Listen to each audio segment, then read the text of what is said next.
और YouTube channel medical and nurses अब सबसे पहले आप सभी को महाशिवरात्रि की ढेर सारी शुभकामनाएं। हैप्पी महाशिवरात्रि। तो यहाँ पर जो भी लोग नए हैं चैनल को प्लीज़ चैनल को सब्सक्राइब करके रखें, जिससे आपको डेली जो मॉक टेस्ट सीरीज़ चल रही है हमारे चैनल पर आपको नोटिफिकेशन मिले और आप लोग देख सकें। तो जिनका भी 8 मार्च को एग्ज़ाम होने वाला है NBS के लिए, उन सभी के लिए बेस्ट ऑफ लक। पेपर आप लोग चेक कर लीजिए, चैनल पर अपलोडेड हैं एंड ऐप में भी पेपर है। एंड जिनका NHM के लिए अलग अलग जगह CHO का NHM स्टाफ नर्स का पेपर होता है तो उनके लिए, साथ ही साथ DMER और एम्स पटना में जिनका पेपर होने वाला है तो उन सभी के लिए क्वेश्चन हेल्पफुल रहेंगे।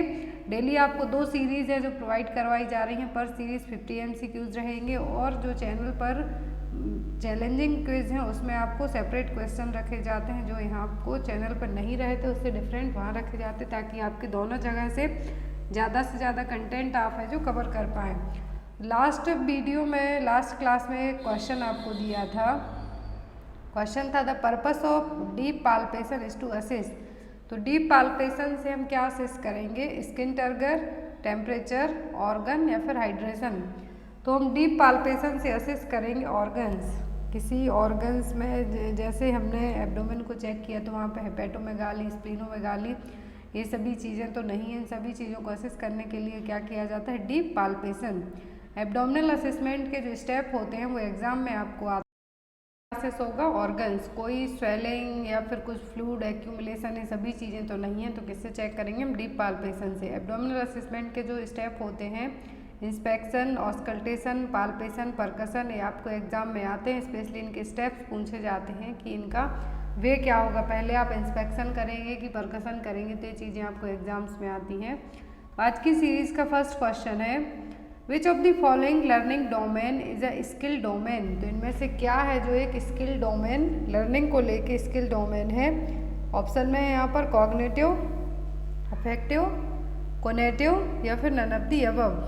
तो यहाँ पर स्किल डोमेन इनमें से कौन से हैं लर्निंग को लेके?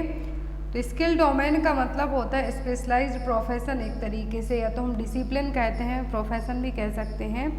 लर्निंग में हम सबसे ज़्यादा किस तरीके से सीखते हैं? तो कॉग्निटिव वे से। तो यहाँ पर आपका आंसर क्या होगा? कॉग्निटिव डेफिनेशन आपको एग्जाम में आती है हमेशा से। यदि साइकोलॉजी पोर्शन की हम बात करते हैं तो लर्निंग बाय डूइंग भी आपको एग्जाम में आता है। तो बेसिक लर्निंग टॉपिक है जो जिसमें से आपको क्वेश्चन एग्जाम में आते हैं, इसलिए मैंने आपको बता दिया। और स्किल डोमेन यहाँ पर जो पूछा है तो क्या है? Cognitive. Next is who plays a proactive role in counselling. तो काउंसलिंग में से आपको क्वेश्चन आते हैं। एक तो काउंसलिंग की क्वालिटी आ सकती हैं, कैरेक्टरिस्टिक्स आ सकते हैं, क्या रूल्स रहेंगे या फिर काउंसलिंग में क्या क्राइटेरिया रहेंगे। तो यहाँ पर क्वेश्चन है कि काउंसलिंग में प्रोएक्टिव रोल है जो कौन प्ले करेगा। ऑप्शन में काउंसलर, एडमिनिस्टर या फिर रेफरी। तो काउंसलिंग में प्रोएक्टिव रोल का मतलब है कि जिसको प्रॉपरली सुनना है, जो चीज़ें बताई जा रही हैं, तो वो रोल कौन प्ले करेगा? तो ये करेगा काउंसलिंग। जिसको काउंसलिंग की ज़रूरत है वो ये रोल प्ले करेगा, क्योंकि आपको ज़रूरत है, ना कि काउंसलर को। आप काउंसलर के पास गए हैं तो वो आपको है जो हर एक चीज़ एक्सप्लेन करेगा, समझाएगा। तो यहाँ पर जो प्रोएक्टिव रोल प्ले करने की बात हो रही है वो कौन करेगा? काउंसलिंग। और काउंसलिंग हमेशा 2 वे कम्युनिकेशन होती है। काउंसलर और काउंसलिंग के बीच में हमेशा कॉन्फिडेंशियलिटी रहनी चाहिए। आपकी वो कोई भी बात किसी को भी शेयर नहीं कर सकता है। काउंसलिंग जजमेंटल नहीं होनी चाहिए। आपको बेसिक पॉइंट्स में आप इसलिए बता रही हूँ क्योंकि एग्जाम्स में आपके आते हैं। काउंसलिंग में प्रोएक्टिव रोल कौन प्ले करेगा? काउंसलिंग का मतलब होता है कि जो काउंसलिंग ले रहा है। यदि मैं काउंसलिंग ले रही हूँ तो मैं काउंसलर हो जाऊँगी, और यदि आप मुझे काउंसलिंग देते हैं तो आप काउंसलर हो जाएंगे। Next is rapid administration of blood containing citrate causes. तो यदि बहुत फास्ट हम ब्लड एडमिनिस्टर करते हैं तो जो ब्लड कंटेनिंग सिट्रेट है वो क्या क्रिएट करेगा? ऑप्शन में हाइपोकैलेमिया, हाइपरकैलेमिया, हाइपोकैल्सेमिया या फिर हाइपरकैल्सेमिया। तो ब्लड कंटेनिंग सिट्रेट से क्या होगा? यदि हम रैपिड एडमिनिस्टर करते हैं ब्लड को, तो जो रैपिड एडमिनिस्ट्रेशन होगा तो क्या क्रिएट होगा सिट्रेट के कारण? तो होगा हाइपोकैल्सेमिया। क्या होगा? Hypocalcaemia. Next is when the patient lies on his back and with 1 pillow under the head is called. तो एक पेशेंट कोई सीधा लेटा हुआ है लेकिन उसके सिर के नीचे उसने एक पिलो लगा रखा है, तो ये कौन सी पोजीशन कहलाएगी? ऑप्शन में है जेनिटोपेक्टोरल, ट्रेंडलेनबर्ग, लिथोटोमी या फिर इरेक्ट पोजीशन। तो यहाँ पर पेशेंट क्या है, सीधा अपने पीठ के बल लेटा हुआ है, पिलो के नीचे नेक के नीचे पिलो लगा रखा है उसने हेड के नीचे, तो कौन सी पोजीशन है? Lithotomy position. देखिए यहाँ पर इस तरीके से, तो कौन सी पोजीशन होगी? Lithotomy position. ट्रेंडलेनबर्ग पोजीशन आपको एग्जाम में आती है जनरली, तो ट्रेंडलेनबर्ग पोजीशन दी जाती है जब पर्सन का या तो आईसीपी बढ़ा हुआ हो या फिर शॉक की सिचुएशन हो या फिर पेशेंट को यूट्राइन प्रोलैप्स की सिचुएशन डेवलप हुई हो, तब ट्रेंडलेनबर्ग पोजीशन है जो दी जाती है। वेजाइनल एग्जामिनेशन के लिए जो पोजीशन दी जाती है वो क्या है? Lithotomy position. Next is the final step of direct counselling is, तो फाइनल स्टेप क्या है डायरेक्टिव काउंसलिंग के? ऑप्शन में है प्रोग्नोसिस, सिंथेसिस, फॉलोअप या फिर डायग्नोसिस। तो फाइनल स्टेप पूछा है डायरेक्टिव काउंसलिंग का, तो क्या होगा?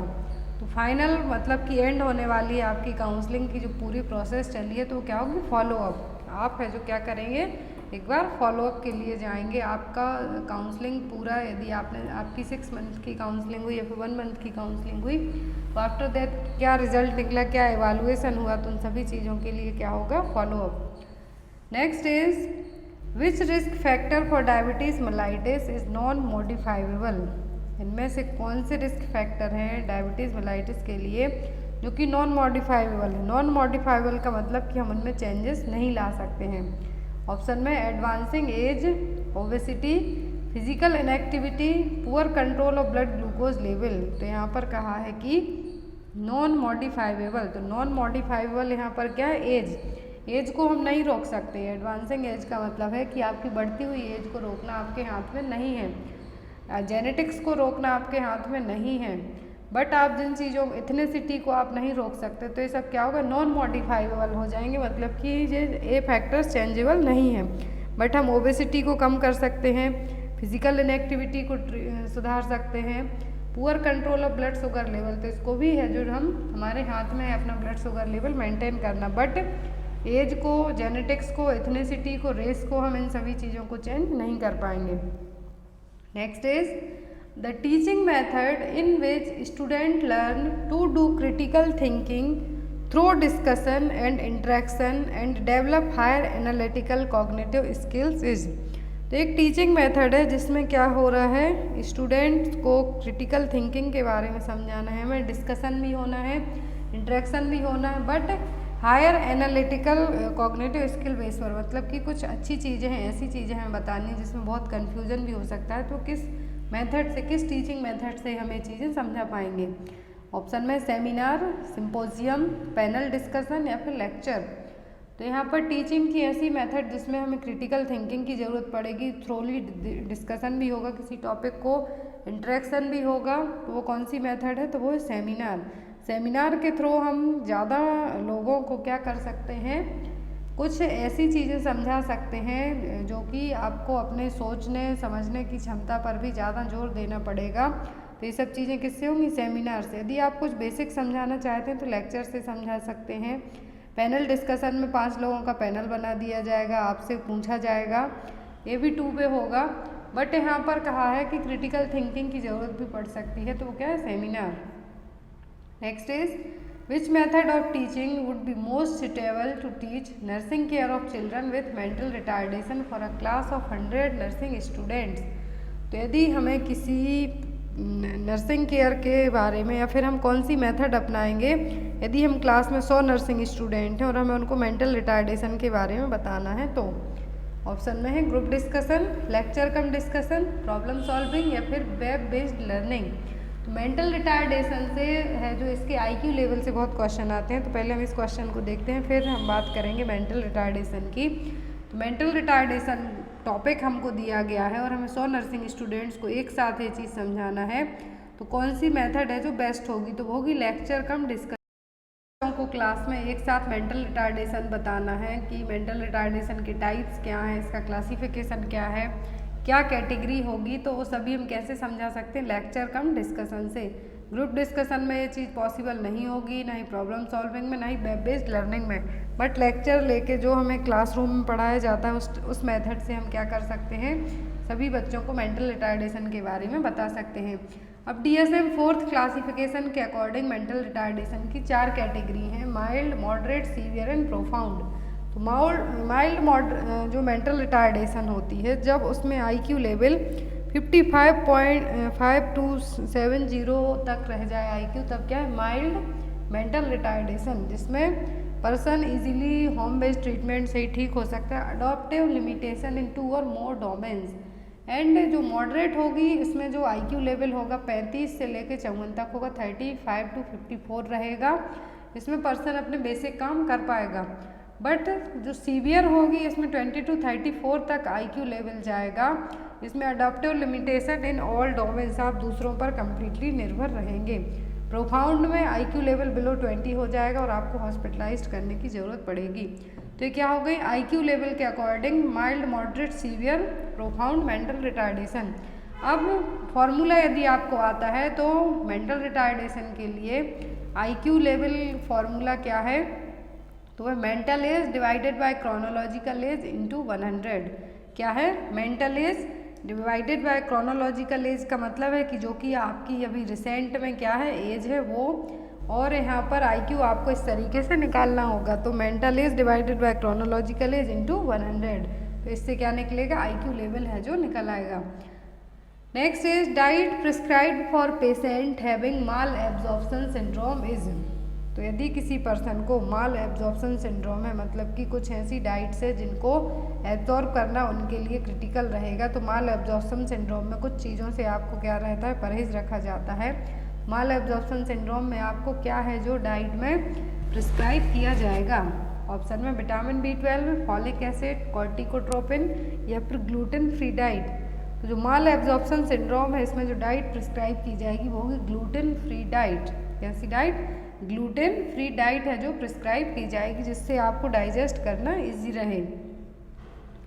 Next is a patient has undergone mitral valve replacement having persistent bleeding from surgical incision in the early post operative period, which drug will be administered. तो यदि कोई patient mitral valve replacement surgery हुई है उसकी, तो उसको bleeding हो रही है जहाँ से सर्जिकल इंसिजन लगाया गया था आफ्टर पोस्ट ऑपरेटिव पीरियड, का मतलब आफ्टर द सर्जरी, तो कौन सी मेडिसिन हम एडमिनिस्टर करेंगे। ब्लीडिंग हो रही है तो उसको स्टॉप करने के लिए कौन सी मेडिसिन एडमिनिस्टर करेंगे, ऑप्शन में protamine sulphate, vitamin C, quinidine sulphate या फिर वारफरिन सोडियम।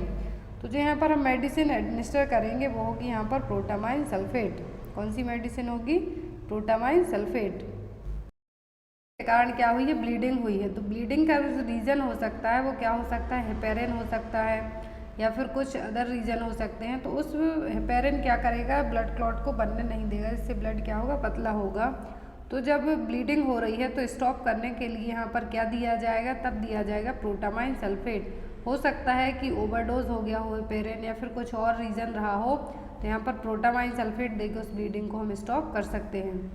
नेक्स्ट है यहाँ पर vertigo is due to problem in. तो वर्टिगो है जो किसके कारण होगा, ऑप्शन में है external ear, middle ear, tympanic membrane या फिर इनर ईयर।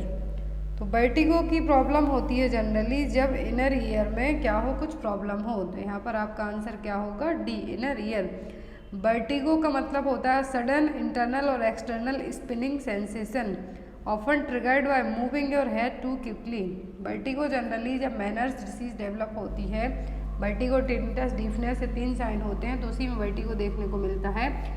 और जब इनर ईयर में कोई भी प्रॉब्लम हो तब ये सिचुएशन डेवलप होगी, जहाँ पर जो कोक्लियर नर्व है वहाँ पर किसी भी तरीके से कुछ भी प्रॉब्लम्स होती है, तब जाके ये प्रॉब्लम होगी vertigo, tinnitus and deafness.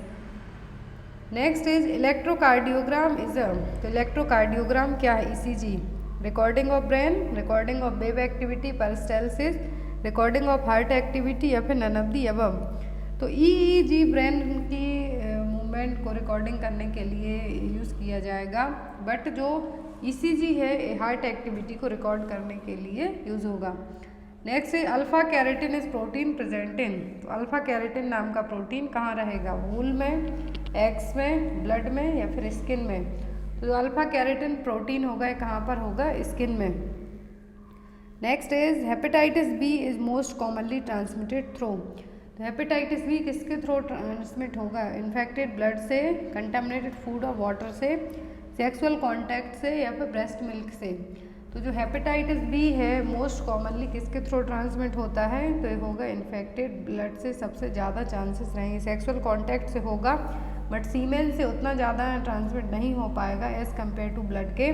Contaminated food, water, feco oral route से वह हेपेटाइटिस ए और ही ट्रांसमिट होंगे, बट हेपेटाइटिस बी है जो इन्फेक्टेड ब्लड से ट्रांसमिट होगा। निडल प्रिक इंजरी से भी हो सकता है, डायरेक्ट कांटेक्ट में जाने से भी हो सकता है। नेक्स्ट है यहाँ पर which of the following clinical features alert the nurse to lithium toxicity. तो यहाँ पर आपको एज अ नर्स कैसे पता चलेगा कि पर्सन को लिथियम का डोज ओवर हो गया है या फिर लिथियम टॉक्सिसिटी डेवलप हुई है। ऑप्शन में है increasingly agitated behaviour, marked increased behaviour food intake, anorexia with nausea and vomiting, sudden increase in blood pressure. Lithium toxicity यदि डेवलप हुई है तो जो साइन होंगे वो क्या होंगे, एनोरेक्सिया एंड नोजिया। जो फर्स्ट साइन होता है लिथियम टॉक्सिसिटी और ओवरडोज का वो होता है वॉमिटिंग, नोजिया एंड एनोरेक्सिया, जिसमें सीवियर नेजिया, वॉमिटिंग होगा, हैंड ट्रिमर्स होंगे, कन्फ्यूजन होगा, विजन चेंज होगा। जब आप खड़े होंगे तो प्रॉपर आप खड़े नहीं हो पाएंगे, आपका जो गेट है, खड़े होने का तरीका है वो कैसा रहेगा, अनस्टेडीनेस आपको देखने को मिलेगी। तो ये सभी क्या है, इनिशियल साइन है लिथियम टॉक्सिसिटी के। बट जो फर्स्ट साइन पूछते हैं तो वो एनोरेक्सिया, नोजिया एंड वॉमिटिंग है। Next is which of the following listed drug is a proton pump inhibitor. तो इनमें से प्रोटॉन पंप इनहिबिटर कौन सी हैं, सुक्राल्फेट, रेनिटिडिन, फेमोटिडिन या फिर पेंटोप्रोजोल। तो प्रोटॉन पंप इनहिबिटर्स कौन सी हैं, तो वो है पेंटोप्रोजोल। ये जनरली पेप्टिक अल्सर को प्रिवेंट करने के लिए या फिर अल्सर की सिचुएशन है या फिर HCl का प्रोडक्शन ज़्यादा हो रहा है तो उसको कम करने के लिए या फिर स्टॉप करने के लिए हेल्पफुल रहती हैं। तो प्रोटॉन पंप इनहिबिटर इनमें से कौन सी है, पेंटोप्रोजोल। H2 रिसेप्टर कौन सी है यहाँ पर, तो वो है ranitidine. Next is which vitamin deficiency occurs in patient taking first line anti tubercular drug. तो कौन सी विटामिन डेफिशिएंसी होगी जो लोग first line anti tubercular drugs ले रहे हैं। ऑप्शन में नियासिन, पायरिडॉक्सिन, एस्कॉर्बिट या फिर थियामिन। तो जो first line anti tubercular drug होती हैं तो उनमें से यदि आप जो मेडिसिन ले रहे हैं कंटिन्यू 6 मंथ तक का जो डॉट्स थेरेपी दी जाती है, एटलीस्ट 6 मंथ तक दी जाती है, तो आपको कौन से विटामिन की कमी होगी, तो वो होगी पायरिडॉक्सिन। कौन सी होगी, pyridoxine. Next is enema is given in which position of patient. तो एनीमा पेशेंट को किस पोजीशन में दिया जाता है, सुपाइन, प्रॉन, राइट लेटरल या फिर लेफ्ट लेटरल। तो एनीमा दिया जाता है पेशेंट को लेफ्ट लेटरल पोजीशन में। Next is which of the following type of shock will usually have warm peripheral extremities. तो किस टाइप के सॉक की सिचुएशन में जो एक्सट्रीमिटीज़ हैं, हाथ पैर हैं, कैसे होंगे, वार्म रहेंगे। ऑप्शन में है हाइपोवॉल्मिक, न्यूरोजेनिक, कार्डियोजेनिक या फिर एनाफिलेक्टिक सॉक। तो वार्म पेरिफेरल एक्सट्रीमिटीज़ किस सॉक में देखने को मिलेंगे, न्यूरोजेनिक सॉक में। Next is a nurse should monitor intake and output during oxytocin administration because the drug. यदि किसी पर्सन को ऑक्सीटोसिन एडमिनिस्टर किया गया है तो इनटेक आउटपुट चार्ट आप चेक करते हैं कि कितना लिक्विड गया, कितना है जो यूरिन के थ्रू पास आउट हुआ है। तो इस ड्रग के बाद इनटेक आउटपुट चेक करने का रीज़न क्या है। ऑप्शन है increase the thirst, cause toxicity for kidney, cause water intoxication या फिर इंड्यूस द डायरेटिक इफेक्ट्स। तो ऑक्सीटोसिन क्या करेगा, वाटर इंटॉक्सिकेशन को कॉज कर सकता है, इसीलिए बार बार इनटेक आउटपुट चार्ट को मेंटेन किया जाता है या फिर मॉनिटर किया जाता है। Next is a patient progress from pre eclampsia to eclampsia, the nurse first action should be to. तो यदि किसी पर्सन में प्री इक्लेम्सिया है तो प्री इक्लेम्सिया से उसके सिम्टम इक्लेम्सिया की तरफ क्या हो रहे हैं, बढ़ रहे हैं, तो यहाँ पर एज अ नर्स आप फर्स्ट क्या करेंगे। ऑप्शन है administer oxygen by face mask, clear and maintain the airway, administer magnesium sulphate intravenously, assist the blood pressure and fetal heart rate. तो पर्सन में प्री एक्लेम्सिया है, प्रोग्रेस स्टेज पर है, तो एक्लेम्सिया की तरफ यदि कन्वर्ट होते हैं साइन सिम्टम, सबसे पहले आप क्या करेंगे, MgSO4 है जो एडमिनिस्टर करेंगे, बट उसके पहले आप यहाँ पर जो फर्स्ट प्रायोरिटी होगी, यदि आपको इस टाइप के क्वेश्चन आते हैं एग्जाम में, तो फर्स्ट प्रायोरिटी होती है आपकी एयर पे मेंटेन करना, then breathing and then after circulation. ABC हम जो एनालिसिस है वो करेंगे। प्री एक्लेम्सिया से एक्लेम्सिया के पर्सन में पहले हम पेटेंट एयर पे मेंटेन करेंगे, देन आफ्टर हम मैग्नीशियम सल्फेट इंट्रावीनसली एडमिनिस्टर करेंगे, जिससे पेशेंट को सीजर्स एक्लेम्प्टिक फिट्स से हम बचा सकें। तो यहाँ पर आपका आंसर अभी क्या होगा, बी। यदि सेकेंडली पूछते, फर्स्टली हमें एयर पे मेंटेन करना होगा, सेकेंडली हम क्या करेंगे, मैग्नीशियम सल्फेट एडमिनिस्टर करेंगे। Next is the concept of primary health care was recommended by. तो जो कॉन्सेप्ट है प्राइमरी हेल्थ केयर का किस कमेटी में आया था, बोर कमेटी में, मुदलियार कमेटी में, मुखर्जी कमेटी में या फिर करतार सिंह कमेटी में। तो ये कमेटी हम कई बार पढ़ चुके हैं, इसमें से आपको दो या तीन क्वेश्चन आते हैं कि कौन सी कमेटी ने क्या चीज़ें हैं जो लाई थी। तो प्राइमरी हेल्थ केयर का कॉन्सेप्ट लाई थी भोर कमेटी। कौन लाया था, भोर committee. Next is which is the main source of oestrogen and progesterone after the 3 month of pregnancy. 3 महीने की प्रेगनेंसी के बाद एस्ट्रोजन और प्रोजेस्टेरॉन के मेन सोर्स क्या हैं। इनिशियल टाइम पर ओवरी की जो कॉर्पस ल्यूटियम है वो प्रोजेस्टेरॉन का सीक्रेशन करेगी, but after 3 month of pregnancy में क्या होगा, कौन है जो एस्ट्रोजन प्रोजेस्टेरॉन का सीक्रेशन करेगा, हाइपोथैलेमस, पिट्यूटरी ग्लैंड, प्लेसेंटा या फिर ओवरी। तो जो फर्स्ट 3 मंथ प्रेगनेंसी के बाद जो एस्ट्रोजन और प्रोजेस्टेरॉन को मेंटेन करने का और रिलीज करने का काम कौन करता है, तो वो है प्लेसेंटा। स्टार्टिंग में पूछते तो ovary, but after first 3 month की प्रेगनेंसी के बाद कहा है यहाँ पर, तब होगा प्लेसेंटा। इनिशियल टाइम पर ओवरी की जो कॉर्पस ल्यूटियम सेल्स हैं वो रिलीज करते हैं, बट आफ्टर दैट 3 मंथ की प्रेगनेंसी के बाद कौन करेगा, placenta. Next is which pituitary hormone is to stimulate the secretion of milk, breast milk from mammary gland. तो कौन सा पिट्यूटरी ग्लैंड का हार्मोन है जो कि मिल्क सीक्रेशन के लिए, ब्रेस्ट मिल्क के लिए क्या करेगा, स्टिमुलेट करेगा। ऑप्शन में प्रोलैक्टिन, वैसोप्रेसिन, ल्यूटिनाइजिंग हार्मोन या फिर HCG हार्मोन। तो यहाँ पर जो हार्मोन काम करेगा, पिट्यूटरी हार्मोन है, तो वो क्या है, प्रोलैक्टिन हार्मोन, जो कि मिल्क स्टिमुलेशन का काम करेगा, मिल्क प्रोडक्शन का काम करेगा, ब्रेस्ट मिल्क प्रोडक्शन और स्टिमुलेशन का। बट इजेक्शन का जो काम करेगा वो ऑक्सीटोसिन करेगा। तो यहाँ पर ब्रेस्ट मिल्क स्टिमुलेशन के लिए कहा है, तो क्या है, prolactin hormone. Next is why is bed rest is essential in pre eclampsia. तो प्री एक्लेम्सिया के पेशेंट को बेड रेस्ट करने के लिए क्यों कहा जाता है। ऑप्शन में है prevent the eclampsia, mobilise tissue fluid circulation and decrease the oedema, prevents premature labour, improve blood circulation and decrease the oedema.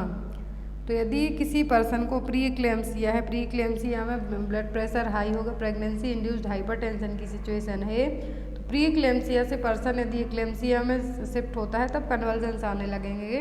But यहाँ पर एसेंशियल क्यों है बेड रेस्ट, तो एसेंशियल होता है ताकि सर्कुलेशन को इम्प्रूव करके एडिमा को कम किया जा सके। तो यहाँ पर आपका आंसर क्या होगा, D.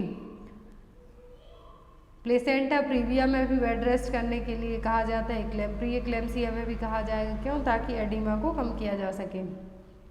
Next is at which time it is most difficult to control diabetes mellitus during the maternity cycle. Maternity cycle में डायबिटीज़ को हम कब कंट्रोल करना बहुत ज़्यादा कठिन हो जाएगा। पहले आप कंट्रोल कर पाएंगे, बट किस स्टेज में, किस ट्राइमेस्टर में कंट्रोल करना डिफिकल्ट हो जाएगा। ऑप्शन में first trimester, last trimester, labour and delivery या फिर परपीरियम पीरियड। डायबिटीज़ मेलाइटिस के केस में हमें जब डिलीवरी के टाइम पर क्योंकि ब्लीडिंग भी होगी, बहुत ज़्यादा पोस्टमार्टम हेमरेज भी होने के चांसेस होंगे, उस टाइम पर हमें क्या रहेगा, DM को, डायबिटीज़ मेलाइटिस को कंट्रोल करना बहुत डिफिकल्ट हो गया as compare to previous. First trimester में आप ब्लड ग्लूकोज लेवल मेंटेन करके रख सकते हैं, लास्ट में कर पाएंगे, परपीरियम में कर पाएंगे, बट लेबर और डिलीवरी के टाइम पर ये चीज़ बहुत डिफिकल्ट हो जाएगी। तो यहाँ पर आपका आंसर क्या होगा, सी।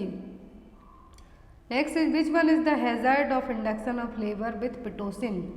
तो पिटोसिन और ऑक्सीटोसिन जब एडमिनिस्टर किया जाता है तो हैजार्डस इफेक्ट क्या है पिटोसिन के यहाँ पर, elevation in blood pressure, infection, rupture of the uterus या फिर early rupture of membrane, induction of labour. यदि पिटोसिन से हम करते हैं, लेबर इंड्यूस करते हैं तो पिटोसिन एडमिनिस्टर करेंगे तो जो इसका एक तरीके का साइड इफेक्ट हम कह सकते हैं पिटोसिन का, वो क्या होगा, रप्चर ऑफ द यूट्रस से क्या कर सकते हैं, यूट्रस को रप्चर भी कर सकते हैं।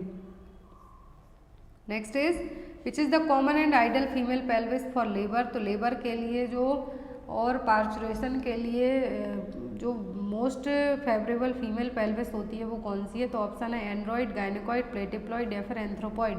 तो पेल्विस होती है वो होती है gynaecoid pelvis. Next is which hormone is helpful in growth of ovarian follicles. तो ओवेरियन फॉलिकल्स की ग्रोथ के लिए कौन से हार्मोन ऐसे सही रहेंगे, ओवेरियन फॉलिकल से ही एग का फॉर्मेशन होगा, ओव्यूलेशन की प्रोसेस होगी, तो कौन से हार्मोन हेल्पफुल होंगे, FSH, LH, एस्ट्रोजन या फिर प्रोजेस्टेरोन। तो जो हार्मोन यहाँ पर हेल्पफुल होंगे वो क्या होंगे, FSH, फॉलिकल स्टिमुलेटिंग हार्मोन, जो कि ओवेरियन फॉलिकल्स के लिए ग्रोथ के लिए एग फॉर्मेशन के लिए हेल्पफुल रहेंगे। Next is what is the reason for golden colour of amniotic fluid.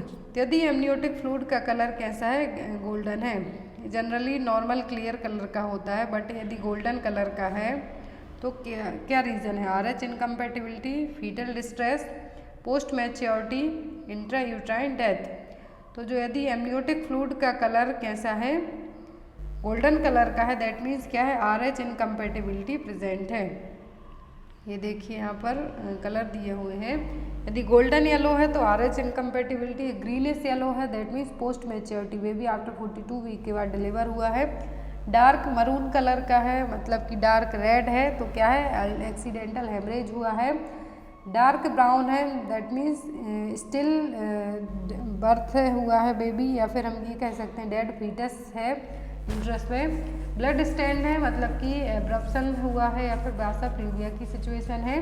तो यहाँ पर कुछ टर्म है जो कि कलर को लेके, यदि वॉल्यूम को लेके कहते तो पॉलीहाइड्रोमनियास और हाइड्रोमनियास होगा, बट यहाँ पर क्या है, कलर को लेके बात हुई है, तो इसमें कलर को लेके यदि एमनियोटिक फ्लूइड का कलर चेंज है तो क्या है, RH इनकम्पैटिबिलिटी है।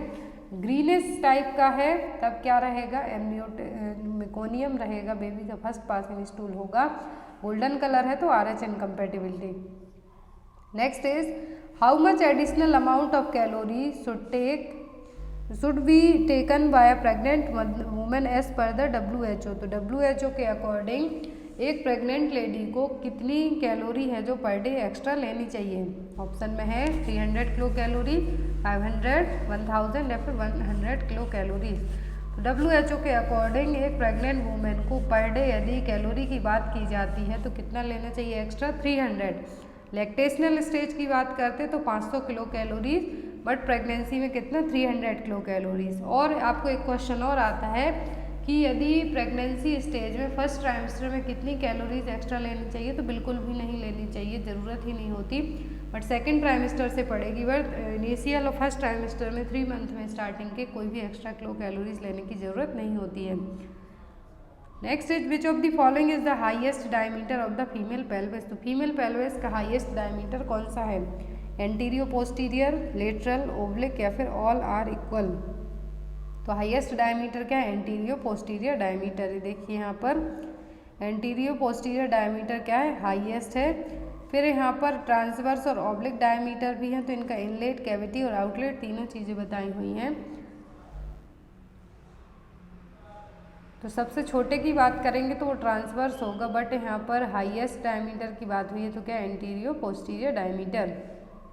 Next is what is the commonest cause of postpartum haemorrhage. PPH का मोस्ट कॉमन कॉज क्या है। ऑप्शन में है atonicity of the uterus, subinvolution, birth injury या फिर परपीरियल सेप्सिस। तो यहाँ पर पोस्टपार्टम हेमरेज का जो मेन रीज़न होता है, यूट्रस की जो मसल्स हैं उनमें उतनी टोन नहीं होना कि वो वापस रिवर्ट हो पाएँ। तो यहाँ पर atonicity of the uterus most common cause होता है PPH के लिए। सब इन्वोल्यूशन का मतलब होता है कि यूट्रस वापस और जो रिप्रोडक्टिव ऑर्गन है वो वापस रिवर्ट नहीं हो पा रहे हैं, किसमें, नॉन प्रेग्नेंट स्टेज में। परपीरियल सेप्सिस का मतलब है आफ्टर द डिलीवरी के बाद जो पोस्ट पार्ट पीरियड होगा, परपीरियम पीरियड होगा 6 वीक तक का, उसमें किसी भी इन्फेक्शन के कारण सेप्सिस का फॉर्मेशन होना। तो एटोनिसिटी ऑफ द यूट्रस क्या है? मोस्ट कॉमन कॉज है पीपीएच का।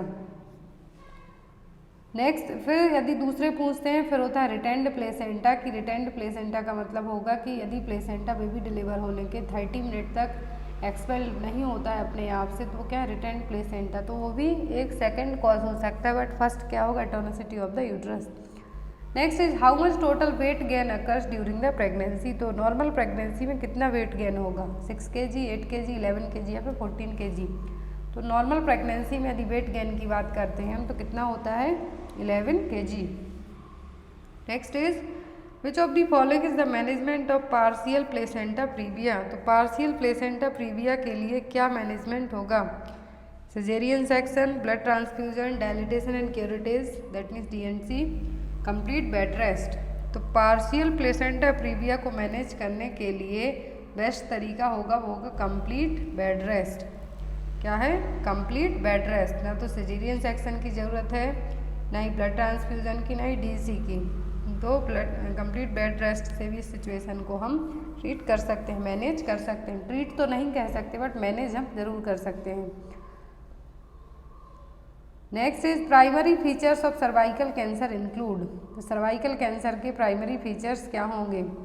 पॉलीयूरिया, दैट मीन्स बार बार यूरिन पास आउट करना, इरेगुलर मेंस्ट्रुएशन, एनोरेक्सिया या फिर हेडेक। तो सर्वाइकल कैंसर के जो इनिशियल और प्राइमरी फीचर्स होंगे वो होंगे irregular menstruation, heavy vaginal bleeding and bleeding के साथ साथ आपको जो ब्लड या फिर जो म्यूकस है, ल्यूकोरिया भी हो सकता है। तो ये क्या हो जाएंगे? प्राइमरी साइन हो जाएंगे इसके सर्वाइकल कैंसर के। Next is what is the expected weight gain of an antenatal mother during the first 20 week. तो फर्स्ट 20 वीक में एक प्रेग्नेंट एक्सपेक्टेड मदर के एंटीनेटल मदर का कितना वेट गेन होगा स्टार्टिंग के 20 वीक्स में? 0.5 to 1 kg, 2 to 3 kg, 3 to 4 kg या फिर 4 to 5 kg। तो यहाँ पर 5 मंथ की प्रेगनेंसी मान लीजिए या फिर 20 वीक्स की प्रेगनेंसी, कितना वेट गेन होगा? 2 to 3 kg। कितना? 2 to 3 kg। सबसे ज़्यादा वेट गेन होता है थर्ड ट्राइमेस्टर में। कब? थर्ड ट्राइमेस्टर में। सेकेंड ट्राइमेस्टर में 2 to 3 kg वेट गेन होगा। Next is which test is commonly used to find out the number of motility and activity of sperm. तो कौन सा टेस्ट परफॉर्म किया जाएगा जिससे हम स्पर्म की मोटिलिटी, दैट मीन्स मोटाइल है या नहीं और एक्टिव है या नहीं? ऑप्शन में protein electrophoresis, CMP test, PCR test या फिर हैनर्स टेस्ट। तो जो टेस्ट किया जाएगा स्पर्म की मोटिलिटी और एक्टिविटी को फाइंड आउट करने के लिए, डायग्नोस करने के लिए, वो होगा हॉनर्स टेस्ट और पोस्ट क्वाइटल टेस्ट। इसका दूसरा नाम क्या है? पोस्ट क्वाइटल टेस्ट और Sims Huhner's test. Is an evaluation of the sperm interaction within cervical mucus post coitally. ये टेस्ट से आपको पता चलेगा कि इनफर्टिलिटी को चेक करने के लिए जनरली ये टेस्ट है जो किया जाता है, जिससे स्पर्म की मोटिलिटी और एक्टिविटी को पता करेंगे। तो क्या? हॉनर्स टेस्ट या फिर post coital test. Next is when will the uterus normally reach at the level of xiphisternum. तो एक्सीफेस्टर्नम तक यूट्रस कब पहुंचेगी? 32 वीक्स के जेस्टेशनल पीरियड में, 36 वीक के जेस्टेशनल पीरियड में, 40 वीक्स में या फिर 42 वीक्स में। तो एक्सीफेस्टर्नम पूछा है तो 36 वीक में। देखिए फंडल हाइट और जेस्टेशनल एज 12 वीक कहते हैं तो प्यूबिक सिम्फाइसिस तक, 24 वीक्स कहते हैं तो अम्बलाइकस तक, 36 वीक्स कहते हैं तो स्किफॉइड प्रोसेस ऑफ स्टर्नम तक, 37 to 40 होगा regression of fundal height between 36 to 32 centimetre. That means lightning होगी इस टाइम पर, तो है जो नीचे की तरफ आएगा यूट्रस, ना कि अब जाएगा। Next is what do you mean by fetal macrosomia. तो फीटल मैक्रोसोमिया का मतलब क्या होगा? Birth weight less than 1.5 kg, large size head of newborn, fetal distress, birth weight more than 4.5 kg। तो मैक्रोसोमिया का मतलब होगा कि बर्थ वेट कितना हो? 4.5 kg से भी ज़्यादा हो। जनरली ये डायबिटिक मदर में देखने को मिलते हैं इस तरीके के बच्चे। मदर को डायबिटीज़ है तो बच्चे का वजन है 4 kg से अब भी ज़्यादा है तो उसको क्या कहते हैं? मैक्रोसोमिया। क्या होगा, मैक्रोसोमिया। हाइड्रोसेफेलस में बच्चों का जो हेड की साइज है वो ज़्यादा रहेगी।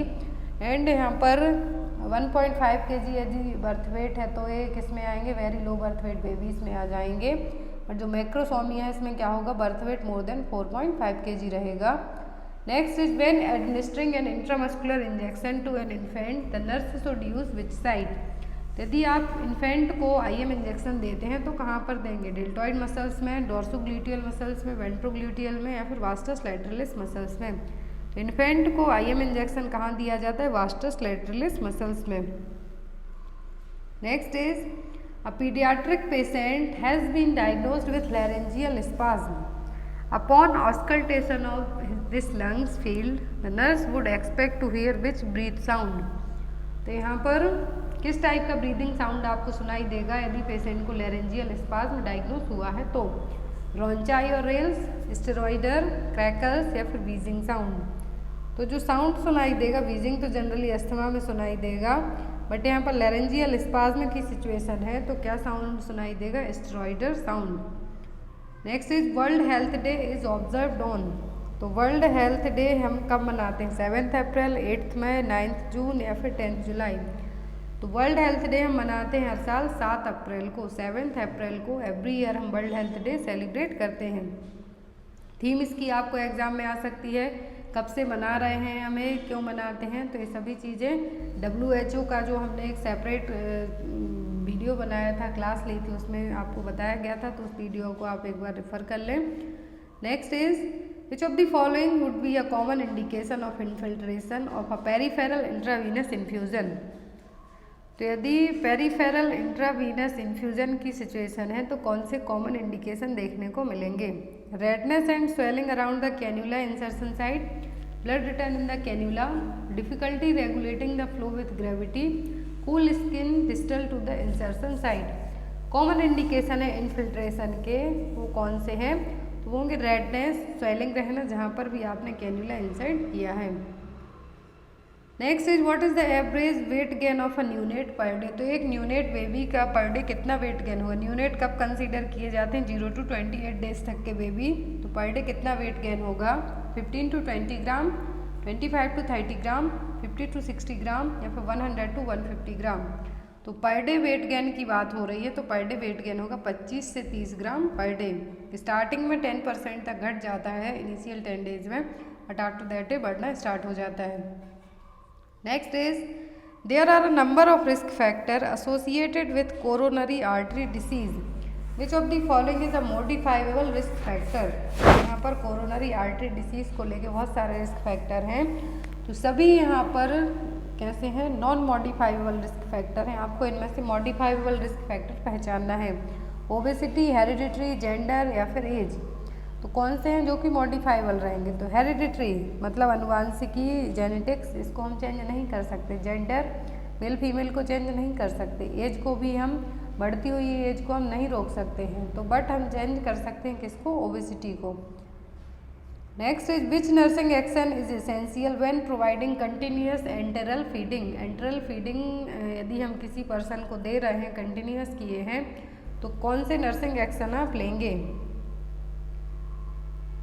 ऑप्शन में है elevating the head of bed, positioning the patient on left side, warming the formula before administering it, hanging the formula before 8 hours in the beginning of morning shift. तो direct यदि हम क्या कर रहे हैं, GI ट्रैक्ट में यदि food को भेज रहे हैं तो वो प्रोसेस क्या कहलाती है, एंटेरल फीडिंग। तो एंटेरल फीडिंग में क्या किया जाएगा, जिसको हम न्यूट्रिशन डायरेक्ट सीधे हमें स्मॉल इंटेस्टाइन और स्टमक में भेजना है फीडिंग ट्यूब के थ्रू, तो क्या एंटेरल फीडिंग। तब हम क्या करेंगे, ऐसे केस में पेशेंट को हेड ऑफ द बेड थोड़ा सा एलिवेट करके रखेंगे।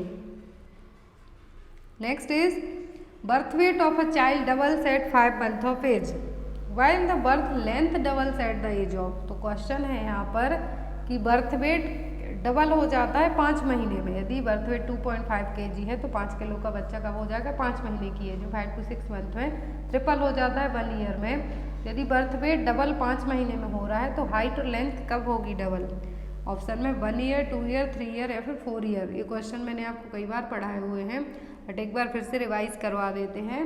तो यहाँ पर डबल हो जाती है हाइट कब, 4 साल की एज में।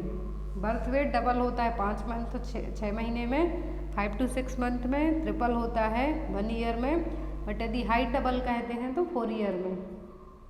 Next is in heads assessment for adolescent, S stands for. तो यहाँ पर हेड्स असेसमेंट किया जाता है एडोलेसेंट एज ग्रुप का, 10 to 19 ईयर्स एज ग्रुप तक का। तो एस का फुल फॉर्म क्या है, सेक्सुअलिटी, सेफ्टी, सुसाइड या फिर ऑल ऑफ दी अबव। तो हेड्स असेसमेंट में एस का मतलब होता है all of the above. H that means home and environment, E represent करेगा एजुकेशन और एम्प्लॉयमेंट को, ए रिप्रेजेंट करेगा आपकी एक्टिविटीज़ को, डी रिप्रेजेंट करेगा ड्रग्स को, एस रिप्रेजेंट करेगा सेक्सुअलिटी, सुसाइड, डिप्रेशन और सेफ्टी को। लास्ट क्वेश्चन आपके लिए है, इसका आंसर आप लोग कमेंट बॉक्स में देंगे। Maximum incidence of pertussis is seen in. तो बॉर्डिटेला पर्ट्यूसिस के थ्रू होने वाला जो इन्फेक्शन है सबसे ज़्यादा है इंसिडेंस कब देखने को मिलते हैं। इंसिडेंस का मतलब होता है न्यू केस कब देखने को मिलते हैं, 0 to 2 year, 3 to 4 year, 0 to 5 year या फिर 8 to 12 ईयर। तो इसका आंसर आप लोग कमेंट बॉक्स में देना। एंड देन ऐप को डाउनलोड कीजिए, वहाँ पर आप क्विज खेलिए, PDF फॉर्मेट अवेलेबल है तो आप उनको ले सकते हैं। Thank you for watching.